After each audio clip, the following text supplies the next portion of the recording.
Come on through, Cookie. I want to put my soapbox. That's basically it. Let's talk about drag and all its forms.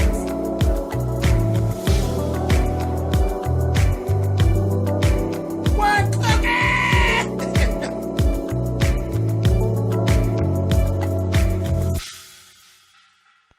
Hey guys, thanks so much for clicking on the video. This is actually going to be my review for Cutting It in the ATL. This is season 2, episode 9. And we actually go right in at Deirdre's event.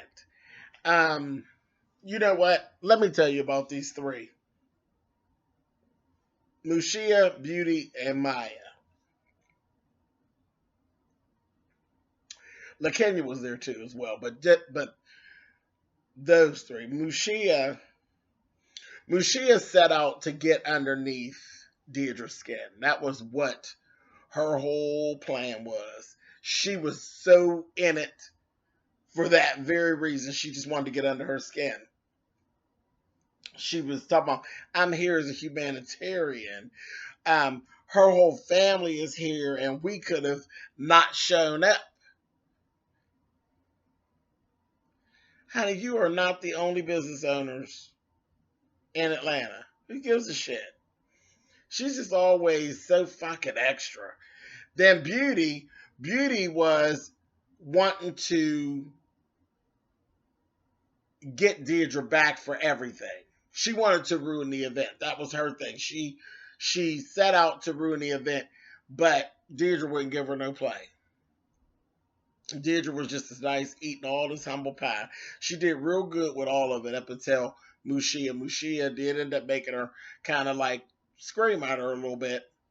And then they got it together, and who would have been the peacemaker? It was Maya. Maya came and saved the day.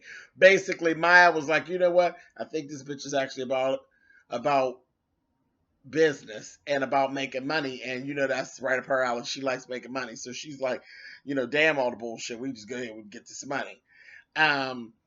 Beauty had the nerve to sit her ass over there talking about she don't have no boards. She ain't got no charts. She ain't got no bullet points. Well, bitch, neither did you. And any of the 1,200 businesses that you tried to start, you didn't have no backup. You didn't have no plans written out. Those were the reads on you. So how you gonna come and try to give it to somebody else? Beauty girl, you really are a little bit too much. You need to go somewhere and sit down.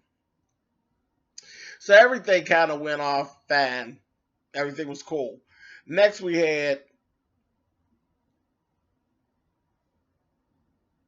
LaKenya and Beauty got together. What the fuck was that dumbass braid that Beauty had going around her head? And foolishness. Just ugly. Ugly. The hair was ugly and thick looking, and the stupid braid from here around was like an old Alicia Keys. I used to hate when Alicia Keys used to wear that one dumb braid that came around like this, like one long stupid sideburn. I always hated that. I thought it was ridiculous. It had no rhyme, no reason. It's just stupid.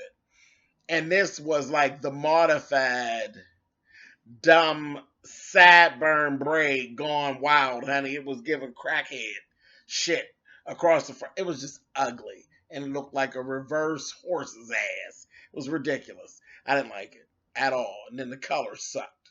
It was dry. Get the fuck out of here. Anyway, they get together, and LaKenya falls into it. She gonna let Beauty plan her birthday party. Oh, I said, girl, you got to be the biggest goddamn fool in the world. Now, Mushia and Beauty end up getting together after that. And for a change, Mushia made says she told her, do not make this girl's birthday party about you. And she was right. She was right. Don't make it about you. She said, if you're going to do something for somebody, do something for them. Don't make it about you. And Beauty has a really bad habit of that. And she did. Anyway, she ended up making the party all about her. It was a fucking travesty. Anyway, we'll get to it. Maya and Mushia got together, and they were talking about, you know, Mushi is always doing something. She had this basket that she had made up she was going to be selling. And they were actually geared toward people who were newly going natural. And it was just too much shit in the basket. There was like 6 or 7 different products. Then it was this little nappy head baby doll in there. I was like, girl, that's too much.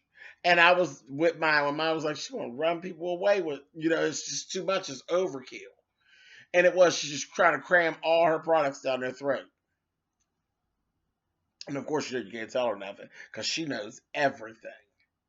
She knows everything. There's nothing she doesn't know. That bitch knows everything. Anyway, so Deidre's other thing, Deidre was running around this episode about she want to write a smut book. First mistake is that that's what you're calling it, a smut book and not an erotic novel.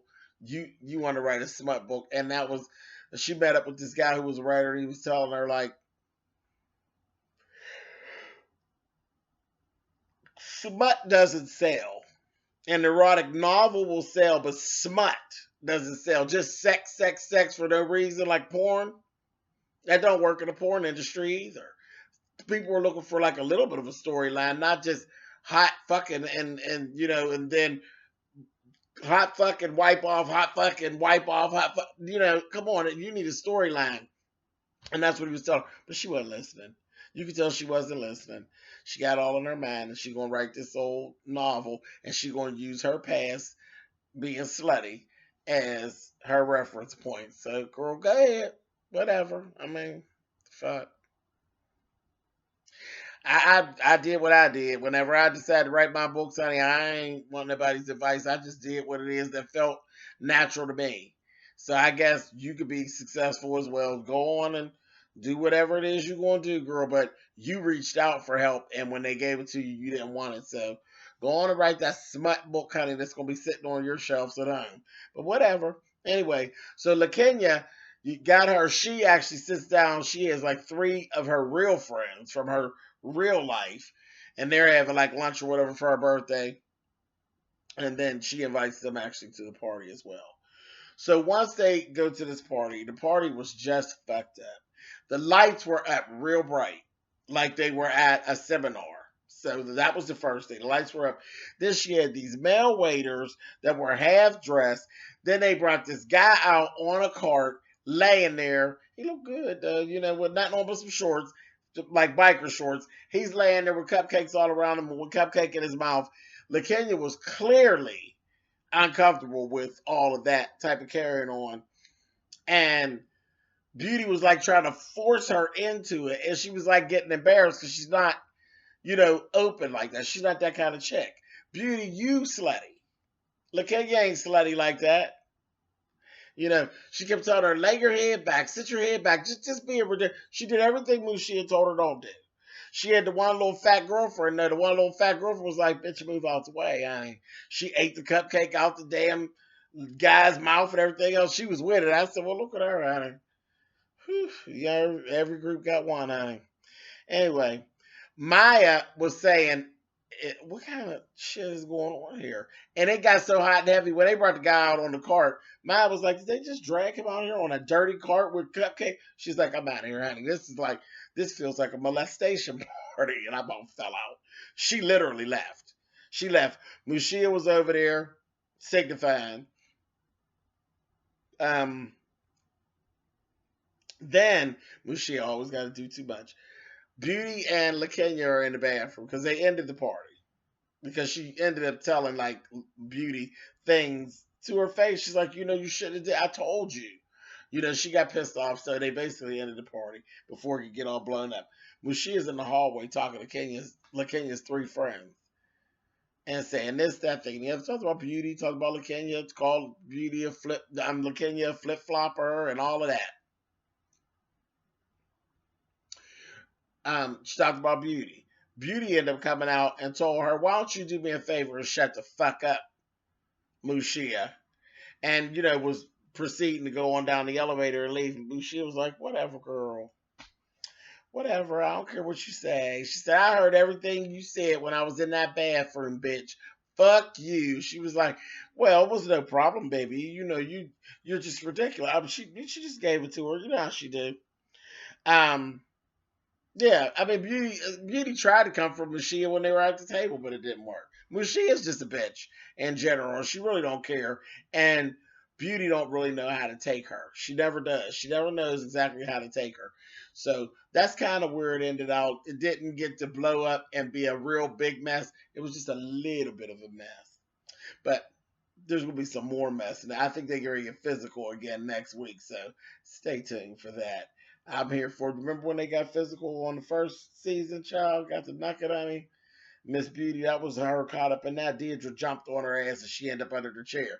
Child, just a damn mess. She gonna get it again, I believe. Watch.